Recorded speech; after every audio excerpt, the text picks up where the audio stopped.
Happy Hump Day, guys, and welcome back to the corner office for at-home workout number 37. Hopefully before too long we can get back in the gym and start recording videos in there. But for now, it's a complete wreck, so we're just going to do them right here. So for our warm-up today, we're going to get into 3 rounds of 3 different movements. That first movement is going to be a good morning.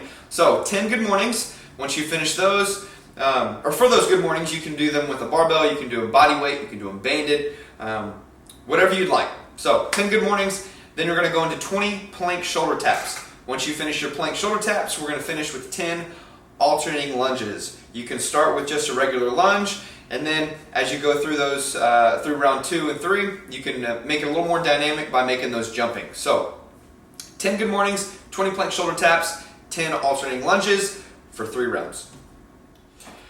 As we get into our warm-up, guys, we're going to start off with 10 good mornings. So if you've got an empty barbell, a plate, a band, you can always use those to give you some extra resistance, but we're going 10 good mornings. If you're going regular body weight, just put those hands behind your head. Keep the knees in the same fixed position as you push those hips to the back of the room. We're doing 10 good mornings. Then we're going to go into 20 plank shoulder taps. So good looking plank here. As we cross hand over shoulder, hold it for a split second, and then alternate hands. Once we finish our 20 shoulder taps there, we're going to go into 10 alternating lunges. So switching legs, going a total of 10, 5 on each leg. Like I said, make it a little more dynamic in rounds 2 and 3. For our strength today, we've got ABC work. So 3 different movements that we're going to do 4 sets of. So the first movement is going to be a stagger stance deadlift. I don't think we've done these before, but I'll demo those for you here in just a bit so you know what it looks like and know what I'm expecting. So we're going to do 4 sets of 5 on each leg. Once you finish your a set of your stagger stance deadlifts, we're going to move on to hip bridges or barbell glute bridges. If you've got a bench or a chair, you can use that for your upper back.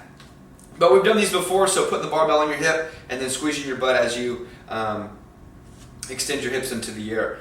Now, if you don't have a barbell, if you're doing these deadlifts or these glute bridges with dumbbell or kettlebell, we're going to be doing single leg glute bridges, and I'll demo those here in a second. But we're doing 4 sets of 10 there with the hip bridges. Now, after we finish those, we're going to move on to a vertical broad jump. This is going to be just body weight. We're doing 4 sets of 3. So what it looks like is going to be a vertical jump, and as soon as your feet hit, we're going to jump out. So a vertical jump plus a broad jump times 3. We're doing each of these movements for 4 sets. For our ABC work, it's going to start off with stagger stance deadlift. So the way I want you guys to set up, we're going to have one foot facing straight forward, and that second foot is going to be, the toe is going to be even with the heel. So a fairly narrow stance here, but we're still staggering those feet. Okay, as we start, we're going to pull that barbell back to the shin just like we would in a regular deadlift, and we're deadlifting to the top. Okay, I want you to keep both feet flat on the floor as we deadlift with that one foot forward. All right, focus on keeping the stomach tight, not trying to favor a side, so keep those hips as square as possible. Keep that low back flat, shoulders together, showing your chest out. Okay, you're really going to feel it in the hamstring of the leg that is forward. So as we stagger, like I said, foot down, that back toe is even with the front heel. All right, then we're going to do 5 on one leg and then switch, go 5 on the other. Okay, once we finish our stagger stance deadlifts, we're going to go into a glute bridge. Okay, so if you've got a bench or a chair, you're going to put your upper back on the bench. Like I said, if you've got a barbell, you can use that same one. You're going to put the barbell on the hip as we sink the hips into the floor, and then we push them up to the sky. It's kind of hard to demo without a chair or a bench. But if you don't have a barbell and we're just doing single leg, you're going to have one dumbbell or kettlebell. You're going to get in that same position on your bench or your chair. Whatever leg you're working, you're going to cross the opposite leg on top of that knee. You're going to put your kettlebell or your dumbbell in the hip of the leg that's working. And then the same movement of the barbell glute bridges. We're sinking the hips down, our shoulders are on the bench, say we're laying backwards, and then we push the hips through, slight pause at the top of each rep. Okay, so we're doing 10 on each leg if you're only doing single leg with a dumbbell or a kettlebell. After you finish your glute bridges, you're going into a vertical broad jump. So I'm going to have to scale this down just for the amount of space that we have. But it is a vertical jump, so jumping up as high as we can, and as soon as our feet hit, we are jumping out.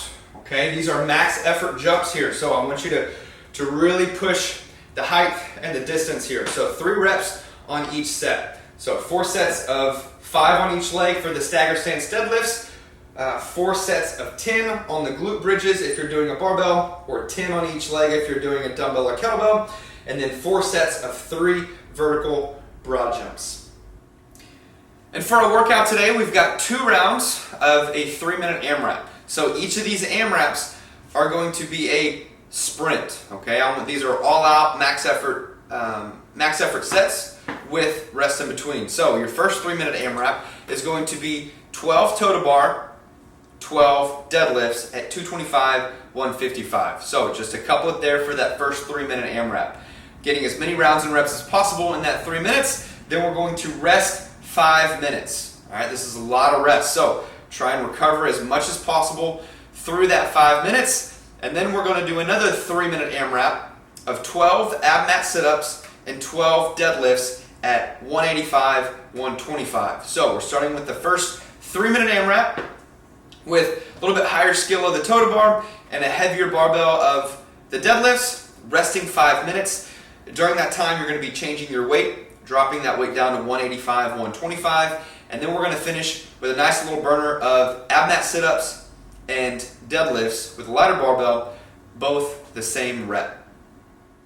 And for our extra work today, if you're wanting a little bit of skill work, a little bit of extra midline work, we're going to be doing 4 sets of a 100-foot farmer carry. So I'd like you to guys have weight in each hand. So if you've got 2 heavy kettlebells or 2 heavy dumbbells, then that's what I want you to carry. They don't have to be the same weight. So if you only have 170 and 153 or a 50-pound dumbbell, then shoot, mix it up. You can use a different weight in each hand. It's good to kind of switch it up there a little bit. But if you have 2 heavy kettlebells or 2 heavy dumbbells, that's what I want you to use for your farmer carry. After your 100-foot farmer carry, you're going to go into a 50-foot handstand walk. So a little bit of higher skill practice here. If you don't have handstand walks, or say you don't have enough room in your garage or in your driveway, I think it plans to. Oh, excuse me. I think it is on the forecast to rain tomorrow. So if you're not able to get outside, or if you don't have enough room in your garage, then you're going to be doing 40 handstand shoulder taps, or you can do 4 wall walks, or if you're not comfortable going inverted, then we're just going to do 40 plank shoulder taps. So in that plank position, same thing in the warm-up, crossing shoulder, hands to opposite shoulder.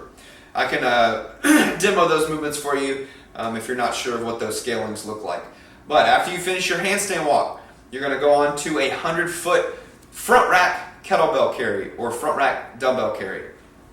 Now for these, like I said, if you've got different weights, then you can use a different weight in each hand. But in that front rack position, make sure the elbows are low, fists are right up underneath the chin. Once you finish your 100-foot front rack carry, you're going back to another 50-foot handstand walk. So, starting off with the farmer's carries, handstand walks, front rack carry, handstand walk. You can rest as needed in between sets. Like I said, it's not for time. So, just focusing on those positions, moving nice and controlled through the carries, and then working on that little bit of higher skill movement of the handstand walk.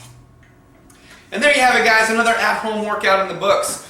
I know the announcement yesterday wasn't what we were hoping for, having to add another couple weeks on keeping the gym closed. I know it's super disappointing, but we have to stay positive, continue to get outside, set aside that time to work out, whether it be by yourself, with your friends, some family. Get outside and do those workouts. Continue to tag us in your pictures and videos. It's been kind of sparse here lately on Instagram, but continue to tag us, and we love to share those pictures and videos of you guys working out. But we're doing everything we can here in the gym to get you guys back in here. So everything is going to be ready to go, hopefully mid-May, into May. I don't know what it's going to be, but hopefully it's sooner rather than later. But continue to stay positive, and we will see you guys soon. But don't forget to log your workouts, and we will see you guys on the next video.